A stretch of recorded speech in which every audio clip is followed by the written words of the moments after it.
Pero hoy viene a hablar de otra cosa. Hoy viene a hablar de qué ha pasado con la Constitución de 17. ¿Qué queda de ella después de los remiendos y por qué la remiendan? ¿No? Eso es. Diego Valadez con ustedes, un placer. Muchas gracias. Gracias a ustedes y gracias, Paco, por darme esta oportunidad. Gracias a Paco Ignacio Taibo y gracias a este enorme esfuerzo que representa organizar una actividad como la que ahora tenemos, esta maravillosa brigada. Felicidades, qué gusto de verte.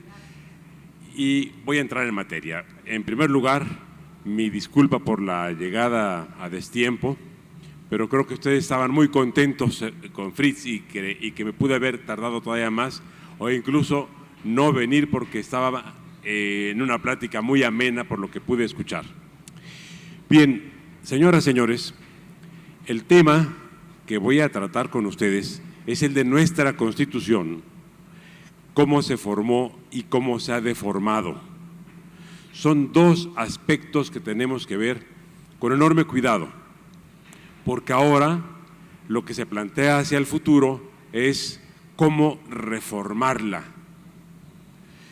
Esto es, veremos formación, deformación y reforma necesaria de la Constitución. Todos ustedes saben cómo surge nuestra Constitución como producto de un proceso revolucionario en el que fue necesario dar respuesta en el orden normativo mexicano a las grandes expectativas que se formaron a partir de la Revolución de 1910. Todos sabemos también que los derechos más importantes que se plasmaron en esa norma son los que se refieren a la educación y al trabajo, y que adicionalmente también forman parte de esa Constitución otros derechos que ya venían siendo planteados y parcialmente atendidos desde el siglo XIX, que eran los de naturaleza agraria. Y digo que venían siendo planteados y parcialmente atendidos porque el inicio del cambio de la naturaleza de la propiedad en el campo se dio con la Constitución de 1857 y previamente con las leyes de reforma que desamortizaron los bienes en propiedad del clero. Pero lo que se produjo a continuación de esa desamortización fue una gran concentración de la propiedad rural y por lo mismo la revolución tuvo también que retomar ese tema que se había planteado en el siglo XIX para que los bienes que habían transitado de la Iglesia al mundo civil pudieran pasar de la concentración que se había producido de la propiedad rural a su restablecimiento como parte de la propiedad social mexicana. Bien, esto es lo que pasó en 1917. Pero ¿qué comenzó a suceder paulatinamente después de 1917? Porque hubo un tema que faltó a nuestra Constitución ese año. En 1917 se atendió la cuestión social, pero no se atendió la cuestión democrática. En 1917, justamente para atender la cuestión social, se construyó también un sistema presidencial muy duro, muy rígido, muy absorbente.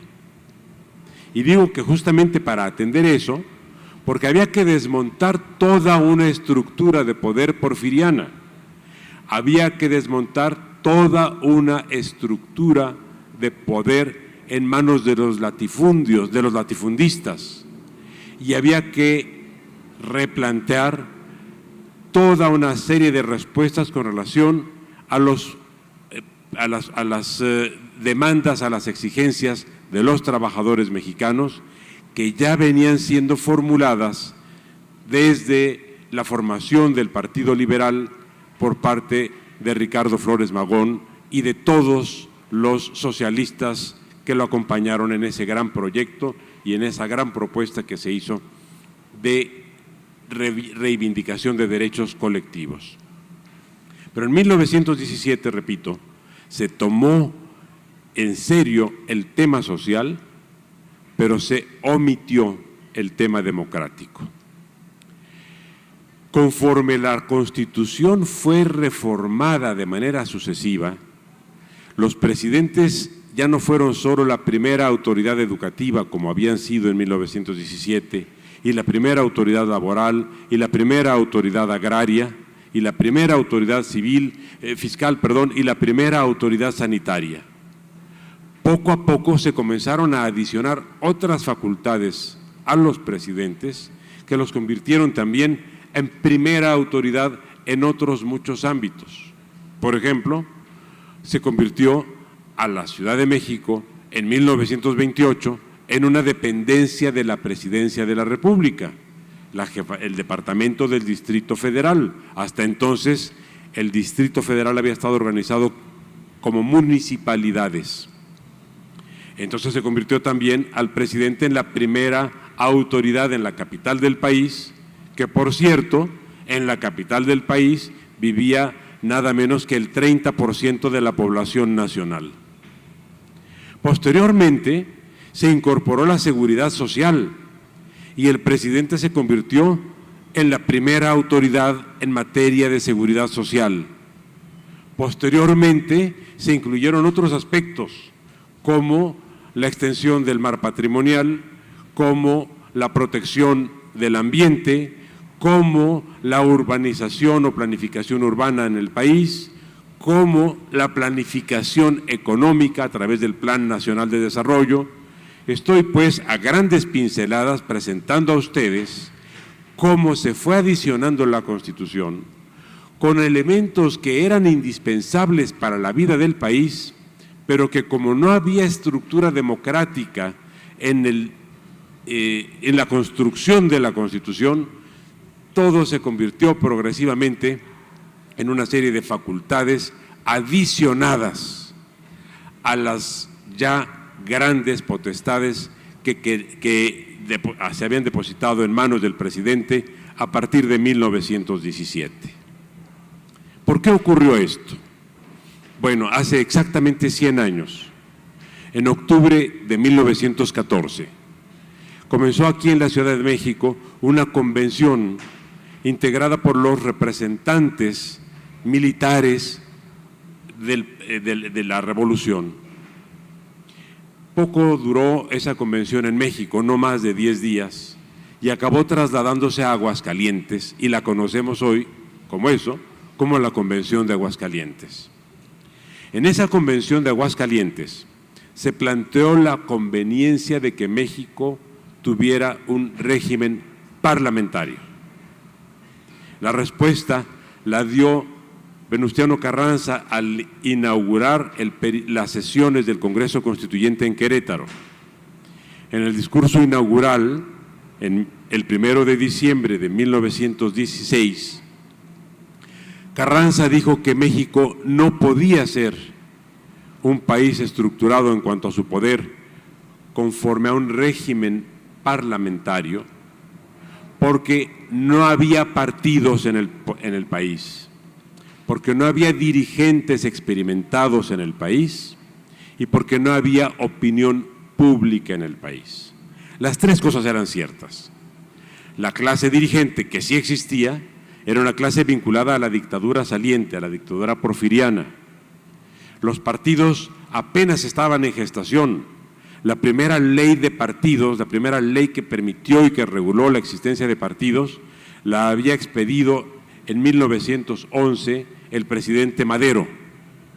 Y también era cierto que no existía opinión pública, porque todos los medios de comunicación, que nada más eran periódicos en ese momento, habían estado también controlados, con algunas excepciones como la prensa magonista, por ejemplo, pero la gran prensa del país había estado también controlada y no había elementos de opinión pública. Tengan en cuenta también que en 1917, por lo menos así lo muestra el censo de 1920, el 94% de la población nacional era analfabeta. En esas condiciones, es posible que Carranza tuviera razón, pero en la medida que él mismo dijo que no procedía un sistema parlamentario, porque no había partidos políticos, porque no había dirigentes políticos, es decir, clase política, y porque no había opinión pública, tenemos que preguntarnos si 100 años o casi 100 años después de que se dijo aquello, eso sigue siendo cierto, y evidentemente eso ya no es cierto. Como lo era en aquella época, Carranza también dijo que había que construir una presidencia muy fuerte para evitar que se produjesen procesos políticos como el de 1913, con el derrocamiento del presidente Madero, y para darle a la revolución la posibilidad de consolidarse institucionalmente. Vamos a suponer que eso también fuera cierto en aquel momento.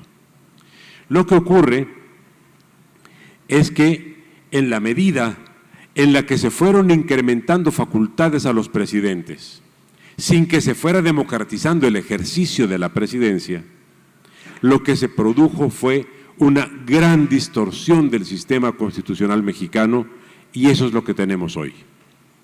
Tenemos un sistema constitucional que se ha deformado, y por eso hablé a ustedes de la formación y luego de la deformación del sistema constitucional. Si era un sistema presidencial fuerte el que existía en 1917, se fue acrecentando ese poder en virtud de las múltiples facultades que se adicionaron a la presidencia de la República. Pero pasó algo más. También nos habíamos organizado como una república federal. Y la Constitución establece expresamente que todas las facultades que no estén atribuidas expresamente a la Federación se encuentran reservadas para los estados de la Federación. Bueno, hay un artículo que es el artículo 73, donde se establecen las facultades en materia legislativa del Congreso de la Unión. El artículo 73 es el que más reformas ha tenido a lo largo de estos 97 años. Son más de 70 reformas el artículo 73, lo cual indica, algunas son para corregir elementos técnicos, pero la tendencia general que esto indica es que en estos 97 años lo que se ha hecho es reducir las atribuciones legislativas de las entidades federativas y aumentar las facultades legislativas de la Federación. Si a eso adicionamos que en el ámbito federal lo que prevalece es el peso de la presidencia de la República, encontraremos que también por esa vía se ha fortalecido el sistema presidencial mexicano. Esta deformación de la Constitución no ha sido todo. También ha habido, hay que reconocerlo, avances democráticos. A partir de 1977 se hizo una reforma importante que permitió, entre otras cosas, que el viejo Partido Comunista Mexicano tuviera participación en la vida institucional, abandonara el ámbito de la proscripción al que había sido relegado por décadas. Permitió que hubiera mayor representación de las fuerzas opositoras al partido hegemónico y permitió que surgiera por lo mismo el pluralismo político en el país.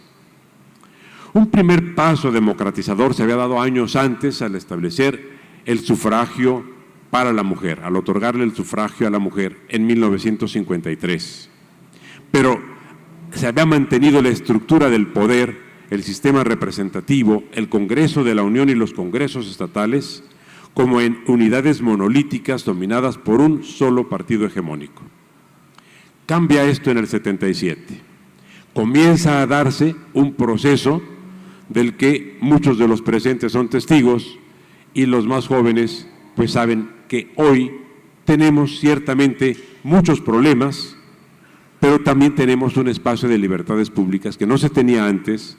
Podemos hablar como lo estamos haciendo ahora aquí, frente al Palacio Nacional. Podemos votar. En términos generales, el derecho al sufragio se respeta, con excepciones, con problemas. No entraré en esa particularidad, pero el hecho es que el país ha avanzado, que eso es lo que me interesa subrayar, en el orden electoral, y hemos avanzado parcialmente en el orden de la representatividad política. Hoy no hay ningún partido que tenga mayoría absoluta en el Congreso. Sin embargo, ¿qué pasa? ¿Cuál es el problema que estamos enfrentando y que nos tiene en las condiciones de postración en muchos aspectos en el país y que inclusive nos expone a episodios tan trágicos como los que acabamos de ver en el Estado de México o en el Estado de Guerrero? Lo que hoy nos ocurre es que en este proceso de deformación de la Constitución, si bien es verdad que hemos tenido algunos avances en materia democrática, también lo es que en cuanto a la concentración de facultades por lo que respecta a la presidencia de la República, eso no ha sido modificado. Y entonces se nos presentan contrastes tan importantes, tan graves, tan acentuados, como el de que antes, cuando no había pluralismo, había un partido que tenía la totalidad del poder en la presidencia y la totalidad del poder en el Congreso y la totalidad del poder en las gubernaturas y la totalidad del poder en los congresos locales. Hoy, que ya no se tiene la mayoría abrumadora, digamos, el partido hegemónico llegó a tener en una votación el 89% de los votos del país.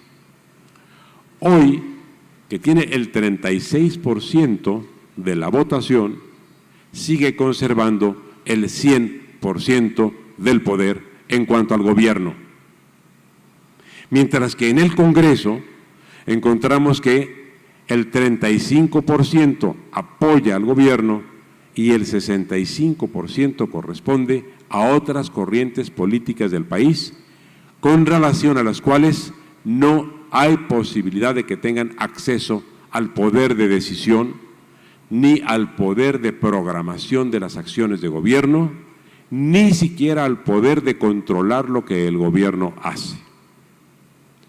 De suerte que nos encontramos con una clara disfuncionalidad del orden constitucional mexicano, en el que se ha abierto la opción de que haya congresos plurales en la federación y en los estados, pero que no haya modificación en el ejercicio concentrado del poder, tanto de los presidentes cuanto de los gobernadores.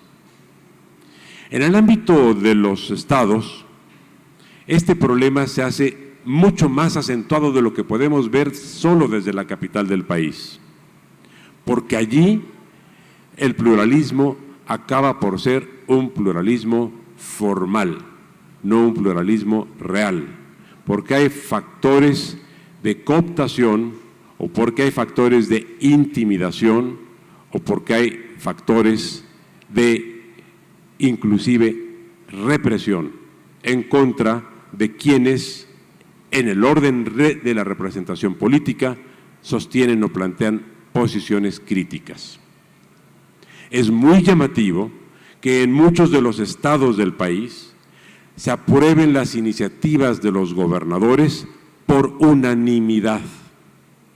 Esto no deja de ser sorprendente, no dejaría de ser sorprendente como fenómeno político, pero es claramente explicable como un fenómeno fáctico que resulta de las desviaciones del poder que se están dando en el interior del país, donde el caciquismo ha resurgido con una fuerza que no tenía desde el siglo XIX. Y esto, señoras, señores, es lo que nos ha llevado, entre otras muchas cosas, a padecer muchos de los problemas que hoy tenemos. Veamos, y terminaré en 5 minutos, problemas como el de la delincuencia, la criminalidad organizada y la delincuencia que nos afecta a todos los ciudadanos de esta ciudad y de todo el país. ¿Podríamos acaso decir que eso se debe a que en México están los criminales más eficaces del planeta? ¿Son más eficaces los criminales mexicanos que los criminales italianos o que los criminales peruanos o que los criminales japoneses? Evidentemente no. Lo que ocurre es que los criminales mexicanos enfrentan una situación de alta vulnerabilidad institucional que impide esa vulnerabilidad actuar de una manera razonable y eficaz, sin afectar las libertades públicas, en contra de la delincuencia. Podemos considerar que el fenómeno de la acumulación de riqueza y de la propagación de la pobreza que afecta al país es un fenómeno inevitable. Evidentemente no. Los niveles de concentración de riqueza que se producen en México son de los más elevados de los que se registran, por lo menos en los 33 países que integran la OCDE. ¿Esto qué indica? Que también tenemos una gran deficiencia en la vida institucional mexicana, que no permite que el Estado actúe como debe hacerlo en el sentido de distribuir los recursos de la nación, la riqueza de la nación. Y si vemos otros aspectos, si vemos cómo están los servicios públicos y si vemos cómo están los niveles de desarrollo económico inclusive, veremos que hay rezagos sistemáticos. El problema, por tanto, es un problema institucional. No se resuelve solo con una Constitución. No es el espejismo que se tuvo en el siglo XIX de que la Constitución podía hacerlo todo, pero la Constitución sí puede hacer mucho. Entre lo que la Constitución puede hacer es acabar con esta asimetría existente entre el sistema de gobierno o el régimen de gobierno y el sistema representativo. Generar por lo mismo una capacidad para que los representantes de la nación puedan actuar para definir el programa de gobierno y para controlar a quienes ejecuten ese programa de gobierno. Y asimismo, para que en la ejecución de ese programa de gobierno haya una representación plural del país. El pluralismo no se puede limitar solo al Congreso y la representación que ejerce el Congreso no se puede limitar solo a aprobar leyes o a aprobar más reformas constitucionales en los términos que hemos visto que se han producido en los últimos años. Nos falta, por tanto, dar el siguiente paso, que es ya después de la formación y después de la deformación constitucional, la reforma de la Constitución y tener entonces sí una Constitución democrática, no importa si es con un sistema parlamentario o con un sistema presidencial. Lo que importa es que sea con un sistema donde los gobernantes sean responsables ante nuestros representantes. El fenómeno de la corrupción que también se registra en México y que adquiere características desmesuradas con relación a otros sistemas constitucionales, es un sistema que resulta, ese sistema de corrupción, que resulta también de la ineficiencia, más bien de las deficiencias de quienes ocupan cargos en el poder, porque no están sometidos a controles eficientes por parte del Congreso. Esta nueva necesidad que tenemos hoy de contar con gobernantes controlados para que sean responsables y para que esto también haga que cuiden mejor sus actos y los de sus colaboradores, es el siguiente paso que le queda al sistema constitucional mexicano si es que queremos enmendar las profundas deformaciones que se han venido produciendo a lo largo de 97 años. Concluyo solo dejando una interrogación. ¿Cómo hacemos esa reforma? ¿Con esta misma Constitución, cambiando el régimen de gobierno o con una nueva Constitución? Ese será tema para otra deliberación, porque tendremos que examinar las posibilidades de hacer cambios institucionales dentro de esta Constitución actual o de sustituirla por otra. Pero no hay que perder de vista nunca, cuando se plantea una nueva Constitución, que también existen en el país fuerzas conservadoras muy poderosas que también podrán no solo impedir que se hagan instituciones democráticas eficientes, sino desmontar lo que todavía queda, que ya no es mucho, del aparato social que la Constitución estableció en 1917. Por tanto, es un tema para la reflexión y espero que para la siguiente ocasión en la que me invite esta maravillosa brigada de la cultura a platicar con ustedes, podamos abordar con más tiempo. Muchas gracias y buenas tardes.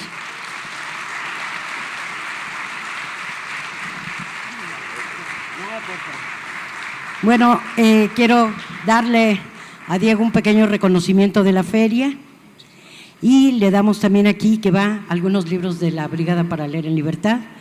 Y bueno, pues de verdad agradecer a alguien tan importante como es el doctor Diego Valadez, que vengan a hablarnos sobre nuestra Constitución tan vapuleada últimamente.